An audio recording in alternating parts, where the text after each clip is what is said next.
આજે આપણે ત્રિરંગી ઢોકળા બનાવવાના છીએ। એકદમ સોફ્ટ અને એકદમ અંદરથી જાડી પડે તેવા ત્રિરંગી ઢોકળા ખાવામાં ખૂબ જ ટેસ્ટી લાગે છે। તો ચાલો કેવી રીતે બનાવવા એ જોઈ લઈએ। તો એના માટે 2 કપ ચોખા લીધા છે, 1 કપ અડદની દાળ લીધી છે અને 1 ચમચી જેટલી મેથી લીધી છે। આ ત્રણેય વસ્તુને 4 થી 5 કલાક આપણે પલાળી દેવાની છે। પલાળીને મેં પાણી નિતારી લીધું છે અને 4 થી 5 ચમચી જેટલા પૌવા લેવાના છે।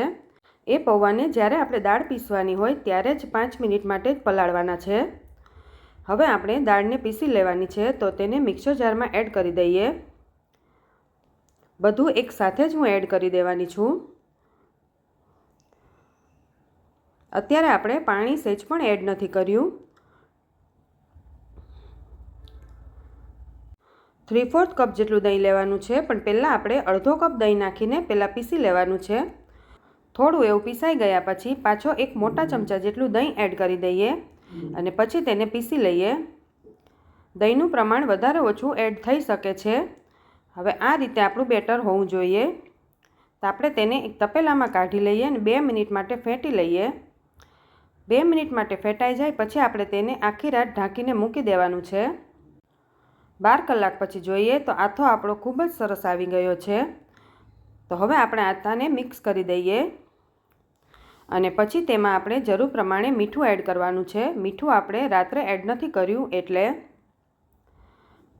મીઠું નાખીને 2 મિનિટ માટે સારી રીતે ફેંટી લેવાનું છે।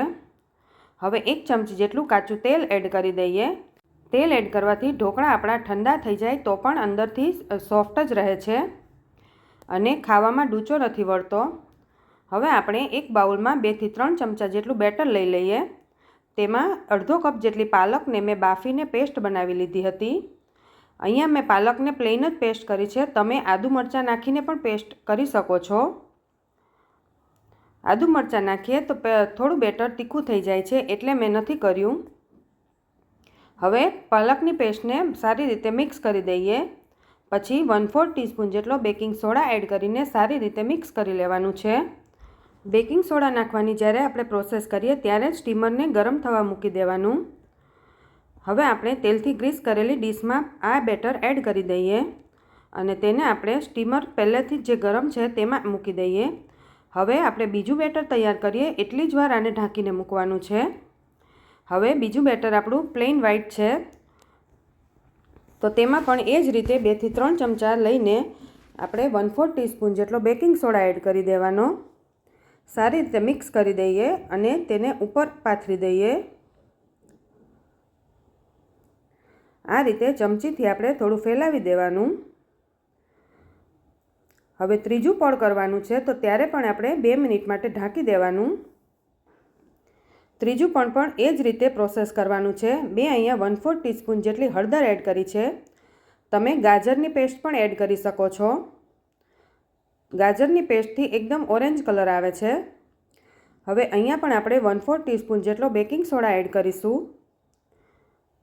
હવે ત્રીજું લેયર પણ આપણે પાથરી દઈએ। તેને પણ ચમચીથી આ રીતે ફેલાવી દેવાનું છે। હવે આપણે તેને ઢાંકીને 5 થી 7 મિનિટ માટે ચડવા દેવાનું છે। 5 થી 7 મિનિટ પછી જોઈએ તો આપણા ઢોકળા એકદમ સરસ ચડી ગયા છે। તો આપણે પ્લેટને હવે નીચે ઉતારી લેવાની છે। તેને 2 મિનિટ માટે ઠંડી થવા દેવાની છે।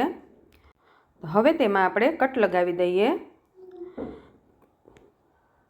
જ્યારે આપણે કટ કરીએ છીએ ત્યાં જ ખબર પડી જાય છે કે ઢોકળા એકદમ સોફ્ટ અને સ્પોન્જી બન્યા છે।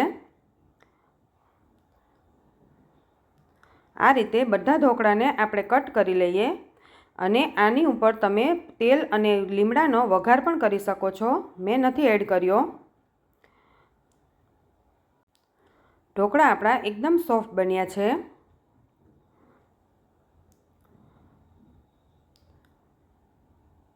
અંદરથી પણ એકદમ સરસ જાડી પડે છે અને ત્રણેય લેયર એકદમ સરસ લાગે છે।